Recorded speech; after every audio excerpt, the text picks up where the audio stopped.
Okay, so I know it's been a hot minute since we talked about Cardfight Vanguard, but the season just wrapped up a couple days ago, so I figured now would be as good a time as any to catch up and talk about what's been going on in the world of Divine Z. But before we get started, based on how the last two videos have gone, the Free Run review and the Metallic Rouge review, it looks like we got a few new faces around here who are kind of new to the way I do things, so should probably just explain a couple things real quick. First and foremost, hi! Hello! Welcome to this nonsense I do. We spend an unusual amount of time talking about card game anime. Why, you may be asking? I don't know. It's because card games is a big part of my life, and the copium of pretending they're animes of any influence on my reality at all is what helps me sleep at night. And Cardfight Vanguard has been a series that sometimes contributes to that. Sometimes Cardfight Vanguard is really good, sometimes it's really fucking bad, and for those of you who may not remember, going into Divine Z, I wasn't super excited, but it did grow on me the more it went. So, all in all, what do I think of it now that the first chunk of its run has concluded? And to just give my overall thoughts before we get into spoiler talk, I did really enjoy this. It's not the greatest Cardfight Vanguard arc ever, anything like that. But the characters are really likable. They're really what carries the show. And the show's not afraid to spend a lot of time on their motivations, their backstories, learning about them, at least our main four. The two returning characters were mostly just there to be there. But all in all, this series has a lot of strong points, a really well done late series twist, which we'll go into in a little bit. So if you haven't watched the show or really have taken interest in card game anime, I do think this is a really nice jumping on point, and there's a lot of strengths. Go in with managed expectations, and I think you'll get an all-around enjoyable experience. Okay, from this point forward, we're going to be going into total spoilers like we usually do when we do these kind of like episode arc recap things.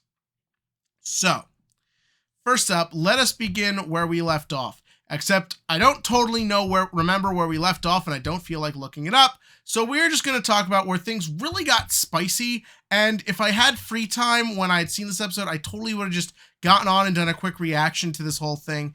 And that is the whole idea that the mysterious person in the mask is Hikari from the future. That's right, people. Time travel is now part of Cardfight Vanguard. I mean, you sort of had it in G with Chrono Dran, but like that wasn't really fucking anything. And I mean, like you had weird alternate dimension stuff in IF Extra Story, but nobody fucking watched that. So this is the first true blue entryway into time travel into this franchise. And for me, that can sometimes be the kiss of death. I'm really not a fan of throwing time travel just like as a late game twist type sort of thing. Cough, cough, Madoka Magica. In fact, you can make a lot of Madoka comparisons between this and that, which people have been kind of been doing the whole time. Funny enough. Maybe that deserves its own video. We'll see about that in the future. But yeah, time travel is here, and I'm kind of cautious because I don't know if it'll work quite right. And like, if you want to really drill holes, yes. It felt very forced and contrived that Hikari didn't do this earlier. Why didn't she do anything to prove she was a time traveler or reason with everybody? She just kind of had the mask on and rolled with it. Also, why did the mask change her voice? It feels a little late game addition to the story, but I kind of don't care. I don't care as to any of the logistics of what is happening here, nor do I really care about how it works or anything like that, because they nail what is, for me, always the most important thing: the emotion. When you see the sort of young woman Hikari becomes when she gets older, and how it's a direct result of not having a Kina, you feel it. That pain is presented right in front of you. The idea of losing the most important person in her life sets her down a path that she does not recover from. As cliched as it was, the image of a sickly young girl standing in the snow, handing out flyers for her long lost brother is damn fucking effective. They have spent the entire season giving you this girl's personality, showing that she is the bubbly, eccentric little girl who, despite everything that has happened to her, she chooses to remain positive and believe that things can work out. But when she loses that guiding light that is her brother's influence, it all goes downhill. Like, here's the thing. This is not the world goes to shit because Akina dies. This is none of that crap. This is none of the crap that ruins Cardfight Vanguard arcs of making the stakes world ending. Heck, that's what ruined the last Cardfight Vanguard arc. This is a very simple, the world is ruined for one person. And as the viewer, getting to see the impact that has and taking the time to show what that does is good. I also think the visuals really help. Snow is always a great thing for showing a nihilistic, sad future, but the way they really utilize the grays, her natural sort of like paler skin tone, and the way that kind of develops as she starts wearing more and more darker clothing the older she gets, I think that those are all just very easy, good visual storytelling. Again, is this the most revolutionary thing I've ever seen? No, but it's effective. It's well done. It's just good television. There's really no other way to see it. And then seeing the effect that has on modern Akina, to know how bad everything gets. And when he's then like, I still gotta persevere. I still gotta try. It's a very just nice, well done scene. Then, of course, we have their card fight. And I think it's sort of this interesting idea of, I'm going to save you. No, I'm going to save you. No, I'm going to save you. It really helps that, again, like I keep saying, they have taken the time to build up Akina's likability. This isn't like the sort of problem you always have with the generic, cute, sick kid. Again, because she has a personality, I am kind of like, I want to see him succeed. It's not just generic. Unfortunately, from there, we do kind of get the problem that I think overall affects this season, and that is Akina just wins. He just beats her.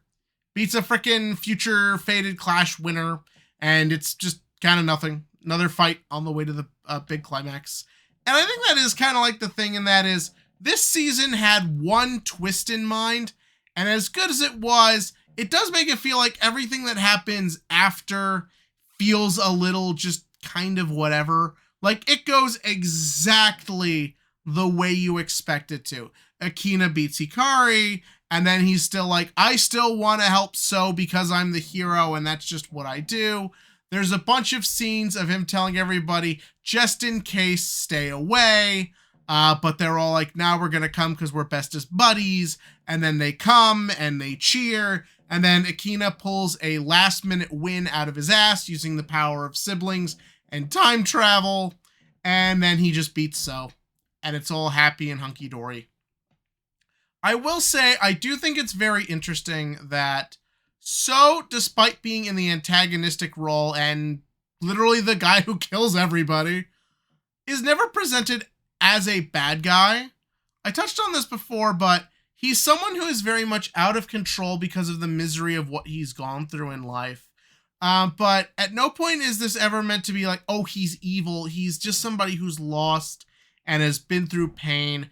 And Akina, as someone who is also going through hardship with his sister, knows what that is like and therefore wants to connect with him. And I think making sure that through line never left, I think really did help get through that finale. But yeah, it is very much exactly what you expect. And again, considering the strength of how well the twist with the sister was done, I think you maybe could have done maybe a little pizzazz. That might come down to not having enough episodes left. But all in all, I do think it is strong for what it is. And I do think it's funny now, So like the obsessive best friend who still doesn't really emote, but is much more like fixated on like at least trying to be positive a bit more, which I think is fine. All in all, what did I think of Divine Z? Well, like I said at the beginning of the video, I enjoyed it way more than I thought it was. Was it the best Cardfight Vanguard arc ever? No. But it's a very fun show, and I do think it is worth checking out, especially if you're just looking for something to kind of like hang out and vibe with. I think it's got that kind of feel to it. Where does it go from here? I don't know. We'll know in probably like 3-4 months. But yeah, until then, yeah, tell me what you thought about this show in the comments section below. And as for the Vanguard question, they're here. Divine Z trial decks. And of course, naturally, next week or the week after, we get the first DZ set.